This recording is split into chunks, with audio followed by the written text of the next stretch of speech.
What is going on, everybody? Welcome into a fun video ahead here. Much overdue. We are going to be updating my full quarterback rankings by tiers. Shout out to TierMaker for their awesome platform.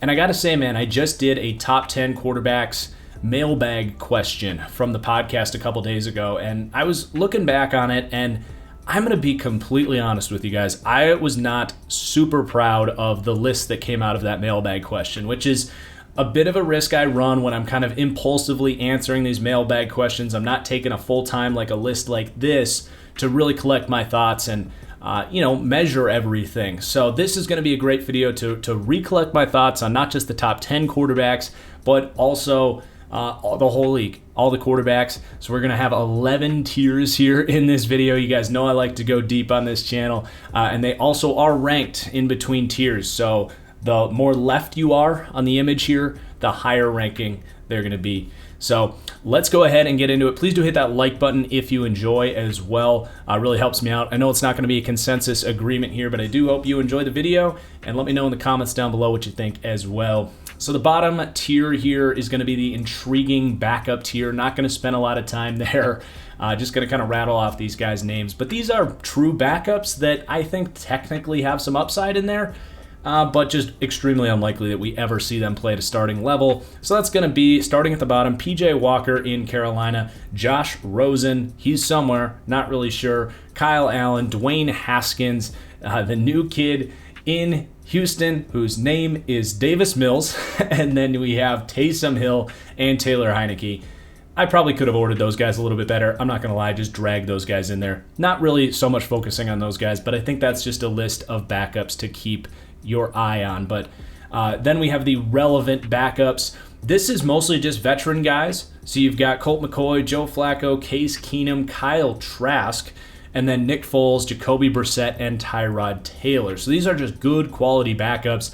The one guy I want to talk about in this tier is Kyle Trask, because yes, he is a rookie, but when the Bucs drafted him, I actually talked about how I don't really see him as a high upside guy, but I do see him as a guy that can kind of be streaky. I compared him to Nick Foles, who has been just a super streaky quarterback throughout his career. He might have a half here, a game there where the game's slowing down for him, and he's dropping dimes left and right and really playing well from the pocket. But then all of a sudden, he gets confused and gets slow, really, like a average pitcher in baseball that's really streaky. And that's the way I see Kyle Trask. And I talked about when the Bucs drafted him, I don't see him as a developmental, high upside future prospect behind Tom Brady. I actually think that pick was insurance. If anything happens to the 45-year-old quarterback, you've got this amazing roster. Well, maybe Kyle Trask can get hot and go on a run like a Nick Foles. So that's actually the way my take on that draft pick was. So that's why he comes into the relevant backup tiers, where he's one of the better backups in the league, even as a rookie. Then we have our next tier, our 9th tier, the technically high upside prospect tier. So these are, they're all athletic dudes with strong arms that technically have upside, but they're just not players that I really believe in, whether it's the processing, the accuracy, making poor mistakes randomly. So a collection of guys here. We do have Kellen Mond in this tier. Was just drafted by the Minnesota Vikings. He's going to have time to develop. I'm going to give him a chance, but I see a lot of issues with his game as well, just really across the board. The traits are there, but he is definitely a developmental traits-based prospect. So he's at the end of that tier. He's definitely interesting. Definitely is a technically high upside, but I'm not saying I would bet on him to work out or anything. You got Mitch Trubisky still in there. You never know. They're in Buffalo that really made Josh Allen look outstanding. Maybe he could turn into, Ryan Fitzpatrick or something down the road and bump up a little bit. Then you got Drew Lock and Jalen Hurts. I think this is a unique take of mine. I actually see a ton of similarities between these two players. They're both really athletic, really good at extending plays, but are the absolute definition of first-read quarterbacks, and something I've talked about throughout the deep dives being throwers, not passers. They have to see the receiver open before they throw the ball, and they do not throw with that anticipation that you need to see to consistently play like a starter. So, and you just get some questionable decision-making in there with those guys as well. So technically a high upside for Jalen Hurts, technically a high upside for Drew Lock. Do I believe in them? Not really. Then we have the fringe starter tier. These are guys that are band-aids. They're guys that if they're your quarterback, you're like, crap, we really should do better. But maybe if everything's perfect, we can sneak in and go on a run in the playoffs. I don't know. So the bottom of this tier is going to be Andy Dalton, who I do kind of believe in there in Chicago. But let's be honest, the lack of traits, the lack of high-level play the last couple years, I still think he's a low-end starter, just as this tier is there for. Jameis Winston, much more of a polarizing player. One week he might be in the great tier. The next week he might look like an intriguing backup type. Then you have Teddy Bridgewater, very Andy Dalton-esque there with the skill set. Tua in this tier, man, I'm not a believer in Tua's upside. I do think that he can get himself up into the quality starter tier, but he to me needs to show on tape much more consistency with what we talked about with Jalen Hurts and Drew Lock as far as throwing with anticipation and seeing the field much better. But even if that hits, I just don't see him getting up into that top 10 range. I don't see the physical upside with Tua. I don't see the command of the ball around the entire field. So for now, he comes in this tier. He does have potential to bump that up, at least into that 15 to 20 range, but I would say that's about where I personally think it caps off. We got Cam Newton in this tier. Man, Cam's difficult because when I watch Cam Newton, he just struggles so much to push the ball downfield, and they're so limited. But at the same time, I think he has the perfect situation around him with the defense that's really going to make it so Cam doesn't have to put the team on his back and do a ton. And they brought in a couple tight ends. He's got a great offensive line. They got a good running game, which is part of Cam Newton, right? The read option game. He creates a numbers advantage in the run game. So if you have an elite defense, a top run game, and a really nice quick hitting passing game with good options after the catch, I still think Cam Newton can be a top 32 quarterback in the NFL. He is currently as well, but I do kind of believe in Cam Newton, but the upside is it's capped off so hard because of how much he labors to push the ball downfield. Then we got Ryan Fitzpatrick, who we just covered in my Washington football team deep dive. If you have not checked out my deep dive series, I cannot recommend it enough if you're a big football fan. But yeah, Ryan Fitzpatrick is just such a polarizing, like week to week option. Some weeks he's super sharp and thrown with anticipation, and then other weeks, which something I talked about in the Washington football team hasn't, the deep dive, it hasn't shown up in the last year, but throughout his career, he'll come out and just look like a total duck and throw 3 picks. So it's just a little bit hard to rank Fitz. I'm super excited to watch him this year. I think this is the best true opportunity he's had to kind of prove at the end of his career that he was kind of disrespected all the time, and if he just had a team that believed in him, he could get a little more of that consistency and start to see the field a lot better. So I do think Fitz has a chance, just like we talked about with Tua, and even Jameis as well is very similar. Like with New Orleans there, I feel like I kind of snubbed Jameis a little bit for the purposes of this video, so apply a lot of the stuff I said to Fitz to Jameis. But they have a chance this year to really play at a much better baseline, talking about Fitz and Jameis, and get up into that, good or quality starter tier. Then we have Marcus Mariota, who I still believe in to a certain degree, kind of in the same breath as a Tua. Like, he just doesn't have great command of the ball. He doesn't play with a ton of confidence in the passing game either. But given the opportunity, I still think he can be a quality starter type of player. He actually looked like a new player for the Raiders when he came in on that, was it a Thursday night game? Derek Carr got hurt, and my biggest thing with Mariota is he's never played with that energy, that swagger, and aggressiveness to push the ball downfield or use his feet more often as well, and he really was doing that game. So I'm intrigued by Marcus Mariota. I do think we see him start again, whether it's for the Raiders this year, or maybe a team like Pittsburgh or Washington picks him up next year. But I do think we have not seen the end of Mariota.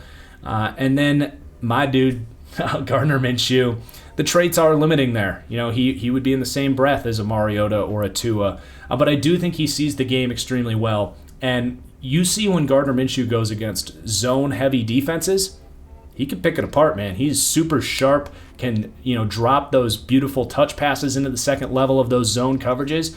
But man cover teams were like, all right, well, he can't throw tight window throws against man coverage, and he doesn't have the athletic ability to beat us with his feet. So he is a limited player. But I'm a little surprised he's not starting somewhere in the NFL. I think he's one of the 32 best quarterbacks in the NFL, and I would love to see him end up, somewhere where he has a good core around him, and I think he could be an Alex Smith type of player, absolutely, and be a quarterback for a playoff team. So I also don't think we've seen the end of Gardner Minshew.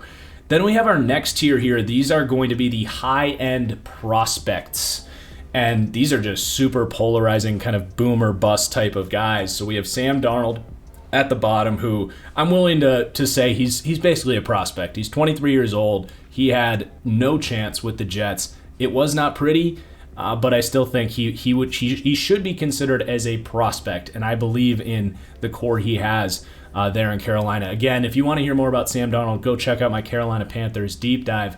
Justin Fields as well. A player that I do have criticisms about him coming out from Ohio State when it comes to consistently getting through those progressions and not gluing in on that first read. Another thing I profiled in the Bears deep dive, but definitely a high-end prospect. He's got the traits and a lot of stuff to like, whether it's accuracy or the stuff he brings to the table with his feet. And it's not that he can't go through progressions, right? People love to point out that when he did it, it was like extremely high-end efficiency stuff at Ohio State. So if they can just get that more consistently in Chicago, I mean, sky's the limit for Justin Fields, like top 5. And then Trey Lance. So I ended up bumping up Trey Lance above Justin Fields like a week before the draft. I was really neck and neck the whole time.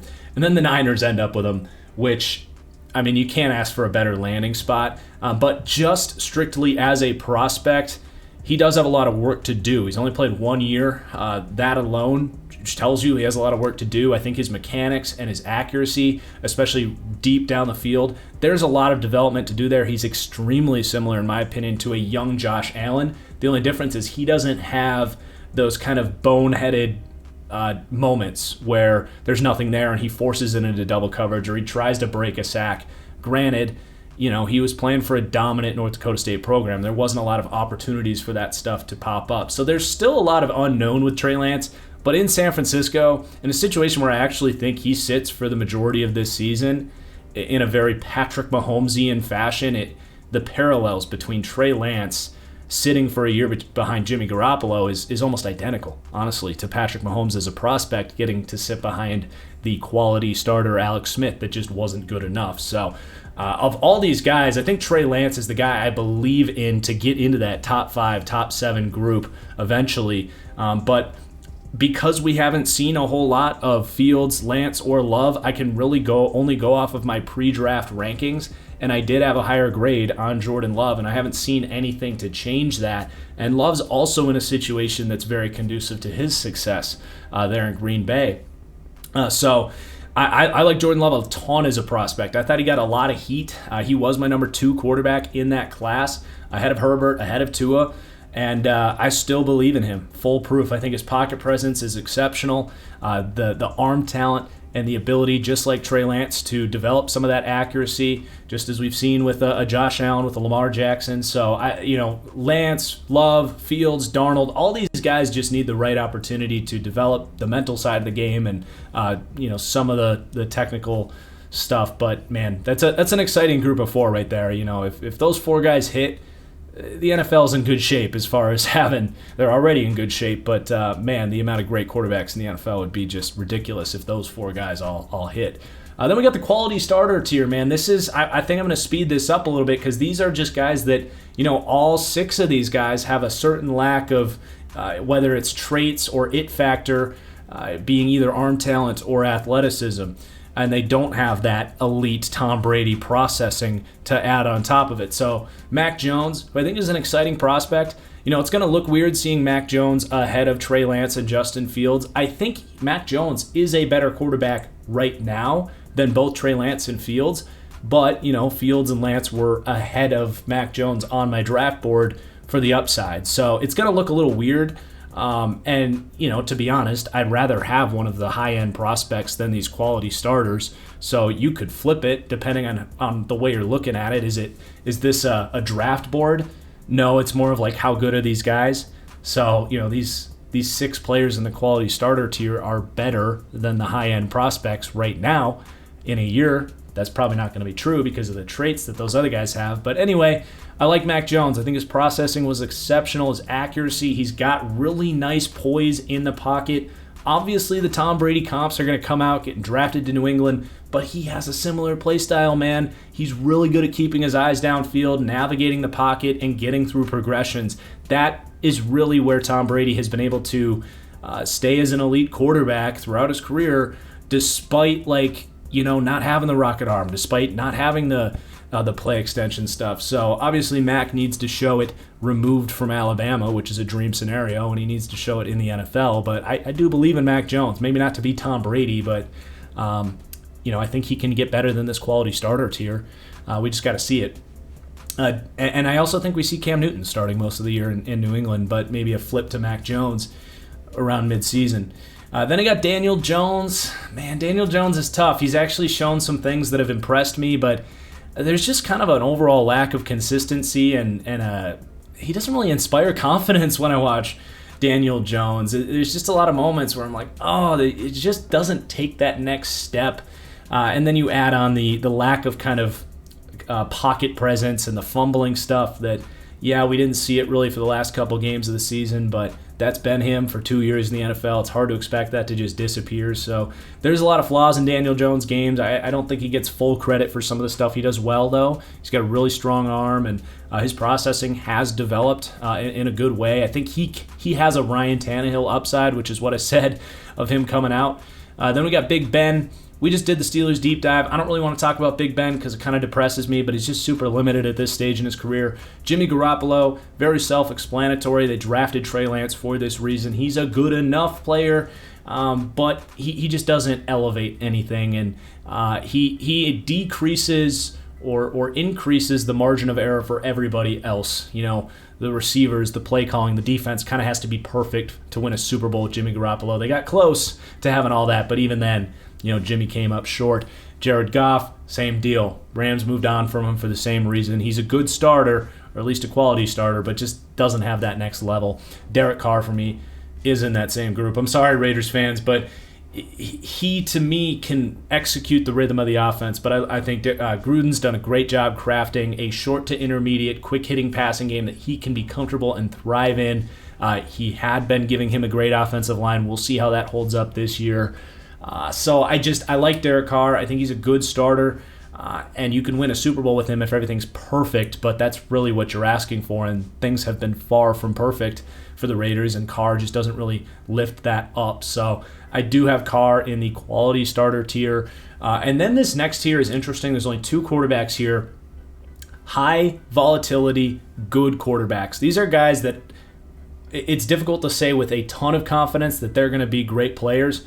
And they probably will have some ups and downs throughout the 2020 season. But these are guys that I do believe in to get up into that top 10 range, and two players that have a ton of physical upside as well. Carson Wentz, who just fell off the rails last year, but getting into Indianapolis, I genuinely believe in Carson Wentz to get back to really high-end quarterback play. Last time he was with Frank Reich, he was the MVP that season, in my opinion. Just unfortunately dropped an ACL injury at the very end of the season. But they don't win that Super Bowl without Carson Wentz that year in the playoff positioning that they got. So I do believe in Carson Wentz to get back, but after we saw last year, it's just impossible to rank him all that high. But I like the trade, and I think it works out. And then Zach Wilson, who I think eventually becomes a top 10 quarterback, but he's on the Jets. He's got a lot to prove. He's coming from BYU. I'm a huge Zach Wilson fan, but I do think he's going to have some rookie moments. I think that's fair to say. So high volatility, good quarterbacks. I think these are guys I can say with confidence that I'd rather have than everybody in that quality starter tier. And they're guys with a lot of physical upside as well. Then we have the good quarterback tier. These guys are just they're the quality starters, but they have more traits and they're more consistent. And that starts with Kirk Cousins, who I don't think gets enough credit for his arm talent, but you do see every couple weeks he can be a little limited with the mobility, and he can make some questionable mistakes as well. But I do think Kirk Cousins is almost a little bit underrated. I have Ryan Tannehill ahead of Kirk Cousins there, Ryan Tannehill, I'm just going to say it, I do believe he is currently the most overrated player in the NFL because he's being thrown in as a top 5 to 7 quarterback in the NFL. People think he should be in the elite conversation. That's stuff that I've seen throughout the summer, and it's not true, man. He is in a perfect system with the Shanahan wide zone offense. He's got A.J. Brown, Corey Davis. He's going to have Julio Jones. He had Jonnu Smith. An elite running game and Derrick Henry. That offensive line doesn't get enough credit. The play calling with Arthur Smith was just always perfect. So in that system, early downs, first, second down, he is a dream. He is an accurate player with a strong arm. It's why he's a good quarterback. But you see him on third down, there just is not a whole lot being added to there, whether it's pocket presence, play extension, being comfortable, getting beyond, dare I say, a first read. I do still think he has his limits, and I'm not afraid to say it, despite how good the stats have been for Ryan Tannehill. The eye test for me puts him in this good tier, and I think he is extremely overrated at this stage.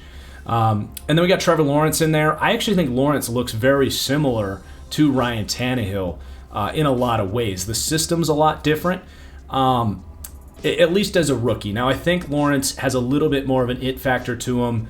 He was a tough guy to rank because he can absolutely be in the great tier, but how comfortable am I ranking a rookie quarterback up there who's coming from a Clemson system that was just kind of like Ohio State with Fields or Trey Lance? Like, all these guys had it relatively easy in college. I hate to say it. So how much of that elevation do we see from Trevor Lawrence on the Jags? It's just to be determined. I don't think they're going to get a ton of pushback on that. We just haven't seen him quite yet. Then I got Matt Ryan next, and then Dak Prescott. I think these guys are actually very similar. Matt Ryan's still extremely methodical. I think you could make a case that Matt Ryan currently has the second best processor in the NFL right now that Drew Brees has retired. You could debate him and Aaron Rodgers, but he's extremely sharp, rarely makes mistakes. I think we do see a very productive, borderline top 10 version of Matt Ryan this year with a better offense, better offensive line, play calling, you name it. I still think Matt Ryan can play. His arm talent may have tapered off a little bit, but I also just don't think he's ever had a great arm. So I still believe in Matt Ryan. I think he's being kind of forgotten because how bad the Falcons were last year, but still believe in Matt Ryan. And then I have Dak Prescott here. I really struggled with where to put Dak here, whether it was at the very top of the good tier, at the end of the great tier. I think this is going to be a big year for Dak. That defense is going to be completely terrible. And the offensive line has some question marks. Mike McCarthy's is his offensive mind in front of him, which is less than ideal. I think coming off the injury, this is going to be a big opportunity for Dak to show that he can be the guy, right? Lead a playoff team, be consistent week to week, get those big wins, have those big moments, because that's always been my thing with Dak, is he's had these amazing receivers. The O-line's been great. I think the play calling's been pretty solid throughout his career.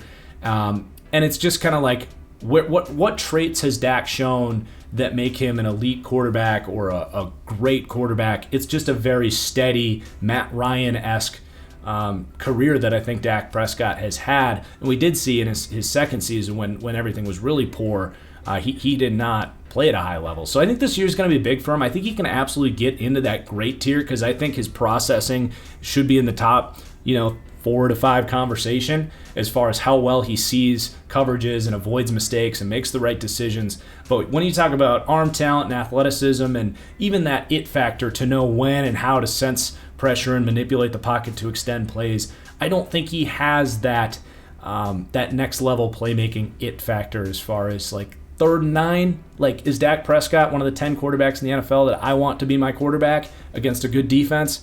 No, I don't think he's shown throughout his career to be that guy. But he has a chance this year. Getting paid now. Go prove it. Get yourself into the great tier. I did struggle with that one. Then I have Kyler Murray as we move into the great tier. So let me backtrack that a little bit. The great tier here. These are all players with a certain upside to be kind of top 5, quote unquote elite quarterbacks. They're just either guys that have only had one great season, or they're guys that have traits that give me pause. Let's just say that. So I'll try to break that down for each of these guys. So the great tier is going to have Kyler Murray at the bottom. I was just reviewing some Kyler Murray, and God, the good moments for him are so exciting. I think he doesn't get enough credit for what we just talked about with Dak Prescott, that natural playmaking ability on difficult downs. He has a great balance between sensing pressure, extending plays, and throwing with anticipation when need be, and his accuracy is elite. But there's also a lot of flaws with Kyler Murray. You have the whole middle of the field processing aspect of his game, and even the accuracy over the middle of the field is really poor compared to how accurate he is really around the brackets, deep and along the sideline. That's a question mark, is how much can he develop in the ability to see the middle of the field and throw to that also valuable part of the shot map there in the middle of the defense. That's really where the NFL is focusing right now, is attacking 15 yards over the middle behind the linebackers. Kyler struggles with that, and if that is attributed to his height, where does that limit him? It's I think a legitimate question. I think he has a chance to prove it wrong. You see some good moments in there, but you see a lot more bad. So that's really the big knock on Kyler. And I also just don't believe in Cliff Kingsbury. I have a lot. Cliff has a lot to prove. And this is a bit of a ranking of like, how good do I think these quarterbacks are next season? And when it comes to Kyler Murray and when it comes to Joe Burrow, I just don't have the same confidence in their situations as I do in Justin Herbert, who is actually going to rank ahead of those guys. In a vacuum, would I rather have Kyler or Burrow over Herbert? It's extremely difficult for me to say that, but I think my answer is yes. But as far as how good I think these guys are next season, I'm going to rank Herbert above Kyler and Burrow, and Baker's going to be in this conversation too. But the gap between these next four players, I cannot stress how tiny it is. And one piece of film, one piece of data that I see tomorrow could easily switch this order around. We're talking about a teeny tiny gap. So that's just a little explanation there. But the next quarterback here is Joe Burrow, who I have put out a ton of confidence in Joe Burrow, the player. Do I have the same confidence in the Bengals to allow that stuff to thrive? That is up in the air. And I think I also need to be fair here, because while I do think Burrow has a lot of reasons to believe that he can develop the arm talent and the deep ball accuracy, right? I also feel like I'm potentially dismissing that a little bit too much, and there is a chance that he can't do that. So for a lot of these guys, it's a lot of what ifs, and I think I've maybe been giving Burrow a little bit too much benefit of the doubt, even though I still believe in him a ton to become a top 5 to 6 quarterback in the NFL. But the things I love about Burrow, the pocket presence, the processing, the ability to avoid mistakes, and react to whether it's a disguised coverage or just different things. His post-snap processor is also elite. Very much a young Tom Brady in that aspect. I'm not afraid to say it. So I still truly believe in Joe Burrow, but I am going to put Justin Herbert ahead of him. I actually just did a Justin Herbert film room on my Patreon for his Week 16 game against Denver. I will shamelessly plug that right now if you want to go check it out and support the channel in the process. But I saw a lot of things in that game that did give me a little more confidence in Herbert when it came to his processing and his ability to, like we just said with Burrow, react as a post-snap. And when in that game, when Herbert got a clean pocket, the throws he was making were not just spectacular, like deep 20-yard outs, and there was a throw in the red zone that I don't think 5 other quarterbacks in the NFL could make, because it was a window that only a 6'5" quarterback with a piss missile for an arm could make. But the post-snap processing that was maybe my biggest concern from him coming out of Oregon was really impressive in that game. I thought he showed a nice balance as well of kind of when to hang in the pocket and let whether a crossing route or a deep out develop, and when he could see there's nothing here on this play, I need to scramble and extend this play. So just kind of that balance that we maybe criticized a Dak Prescott for, or we criticized a Matt Ryan for, as far as when do you scramble, when do you hang in there, when do you get to your deep progressions. I saw some of that with Herbert, and I'm not going to say I didn't know it was there, but it just stood out to me, is all I'm going to say. And the arm talent, the accuracy, it's ridiculous. So I very much saw a peak Matthew Stafford there in Justin Herbert. And the big difference between Herbert right now and Burrow and Kyler is I have a lot of faith in that Chargers team and staff. I love that they gave him an offensive line. He's got playmakers. I think Brandon Staley, yes, he's a defensive head coach, but I trust him as a former quarterback to kind of make sure Herbert has the right pieces around him. I love the Lombardi hire as well. I think they have an upgraded play caller. So I do think Herbert plays better than Burrow and Kyler next year, even though in a vacuum, I think I would probably go Burrow, Kyler, Herbert. But again, that gap is minuscule. So take that as you will. Then we have Baker Mayfield, who I also have a ton of confidence in, and just like Herbert, he has a dream scenario around him. But I saw some really great playmaking from Baker Mayfield. His arm talent is underrated, and I think he's finally going to have an opportunity to produce at this level next year, even though in the second half of last season, as they got familiar with the scheme, they got used to playing without Odell, it stopped like being a monsoon every week. Baker looked like a top 10 quarterback, and he played like it, and I expect that to continue into next season. Then we have Lamar Jackson. I really don't feel like spending a ton of time on Lamar Jackson. My stance on him has not changed. I think he's in the 12 to 18 range as a passer. I think his tape in the NFL, going back to like all the way through, including his MVP season, it shows passing outside the numbers, having kind of this awkward, when do I run, when do I hang in there, lack of presence in the pocket. Those are the criticisms on Lamar. I don't think he's proved those things wrong, but he is an elite runner, and in a system like they have in Baltimore, he has an elite floor. So until he kind of proves a lot of those issues with his passing ability wrong, he's going to be just this great quarterback who is incredibly difficult to game plan for. But if you can limit that one dimension of the read option, play action offense, it's proven over time that Lamar is a bit of a limited player. So it's a tough balance with Lamar. He's the most unique quarterback in the NFL. And I've also talked about reasons why better receivers and potentially opening up the scheme a little bit more. There's reasons he could develop as a passer. We just haven't seen it yet. Then we got Matthew Stafford in there, who I forgot to mention in the podcast that we did the other day. Stafford's always been in this great tier for me. He's just been surrounded by utter garbage. There's a little bit of inconsistency with Stafford, but he's a smart player. He does extend plays. He's got a missile for an arm. He's accurate. And now for the Rams, where, if you have a criticism on Stafford, it's the thinking aspect. It's the processing. Not that it's bad, but it's never been a true strength.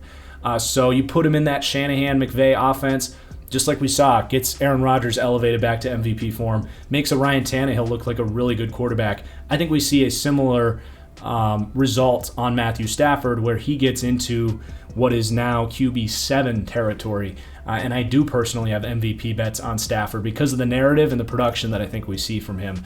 Then Josh Allen. Like I said, this tier, some of these guys just have to prove it for another season. So Allen, Herbert, even Lamar, they've had one great season, right? That's what Allen had last year. Everyone else above them, we've seen at least 2 seasons of elite quarterback play. We got elite quarterback play from Josh Allen.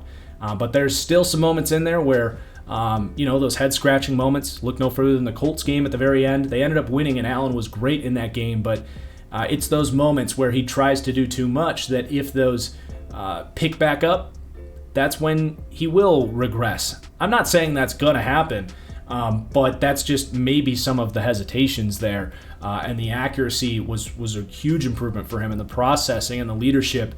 I'm a Josh Allen guy. I have been since day one, but it's as simple as he had one great season in a COVID year with an outstanding surrounding core. Let's see it again, and then he can get into the elite territory.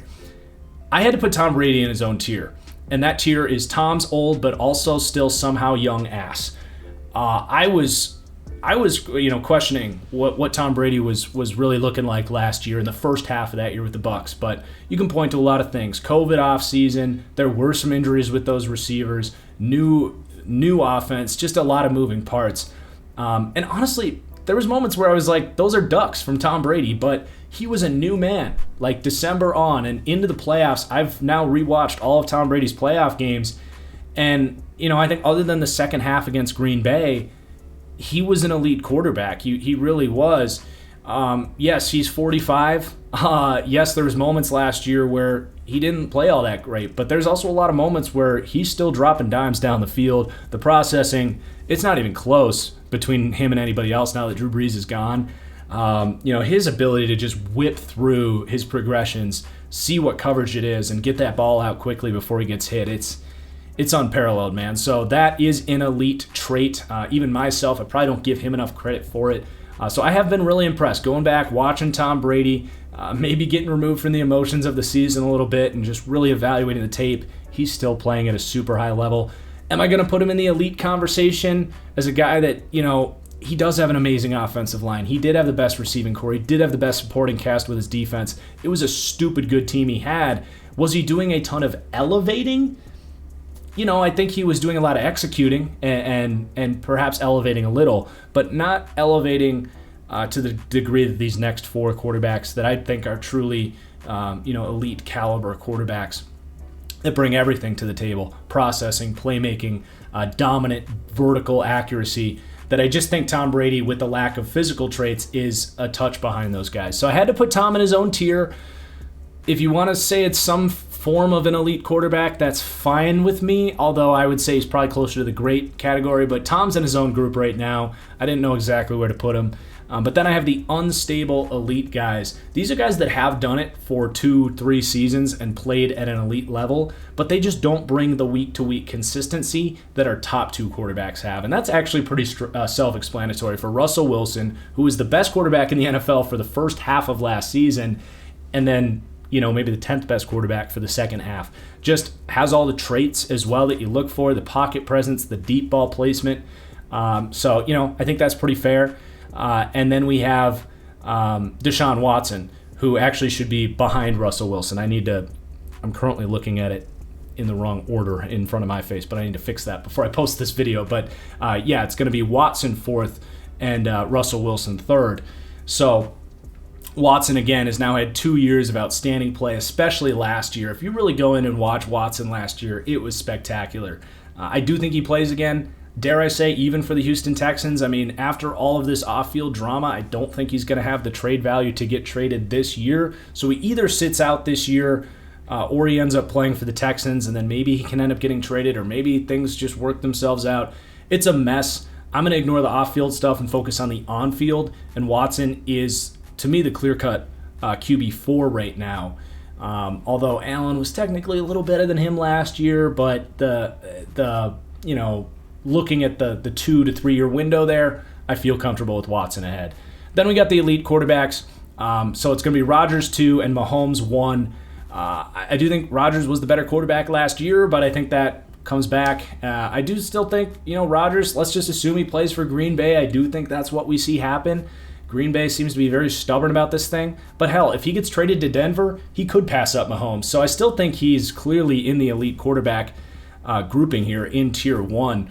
There's been a minimal drop-off in his arm talent. His accuracy has actually only improved on the deep ball. It was spectacular last year. He still probably has the best balance of pocket presence and knowing when to hang in, when to bail. Just that it factor, that playmaking ability on third down. His processing is probably either second or third next to Matt Ryan in the NFL. The decision-making is the best in the NFL. It always has been. He just does not turn the football over. I think his play speaks for itself. And whether he's in Green Bay or Denver next year or even Washington, he's still going to be a top 3 quarterback or a top 2 quarterback. But I think Mahomes balances things out again next year. The O-line being improved, just getting kind of the band back together and refocusing. He's still young. Maybe he cuts out some of the turnover-worthy plays. Maybe he works on that tiny little nitpicky flaw in his game where he drops too far back in the pocket, which hurts his tackles. He's such an elite level character guy, and he's only going to continue to get better, and I think he retakes the QB1 spot. So banger of a video, man. Super fun to record this thing. I hope you enjoyed. There's going to be disagreement here, and that's perfectly fine. But do let me know in the comments down below what you thought. Appreciate you for watching, and we'll see you in one day for the next deep dive. Peace out.